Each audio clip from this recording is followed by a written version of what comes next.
આજરોજ દાહોદ જિલ્લાના સંત સમાજ અને સનાતન વર્લ્ડ પરિવાર દ્વારા બાંગ્લાદેશમાં વસવાટ કરતા હિન્દુઓ પર થયેલા અત્યાચાર બંધ થાય અને શાંતિ સ્થપાય તે માટે દાહોદ જિલ્લા કલેક્ટરશ્રીને આવેદનપત્ર આપવામાં આવ્યું.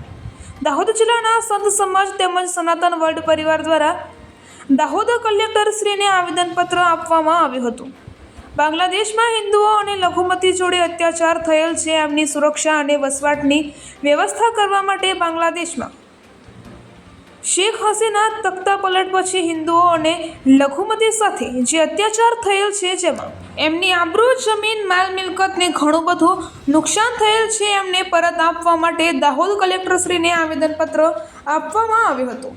જેમાં દાહોદ જિલ્લા સંત સમાજ સંત મંડળના અધ્યક્ષ મહામંડલેશ્વર શ્રી જગદીશદાસજી મહારાજ, શ્રી બાપુ નરસિંહ સેવાનંદ ધામ કાશલાના અનંત શ્રી વિભૂષિત મહામંડલેશ્વર સ્વામી શ્રી સેવાનંદગીરી મહારાજ, શ્રી સુરેશદાસજી મહારાજ, શ્રી પંચમુખી હનુમાનજી મંદિર લીમખેડા, શ્રી લક્ષ્મીનારાયણ મંદિરના મહારાજ શ્રી માધવદાસજી, શ્રી અમિતદાસજી, રામાનંદ પાર્કના શ્રી પરશુરામદાસજી મહારાજ, હિન્દુ મહાસભા દાહોદના નગર અધ્યક્ષ નરેશ ચાવડા, દાહોદ જિલ્લાના સંતો મહંતો, હિન્દુ મહાસભાના હોદ્દેદારો, સનાતન વર્લ્ડ પરિવાર દાહોદના હોદ્દેદારો, રામાનંદ પાર્ક દાહોદના સભ્યો વગેરે ઉપસ્થિત રહ્યા હતા.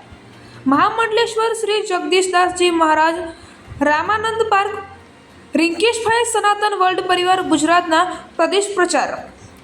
રિપોર્ટર જસુભાઈ ગણા.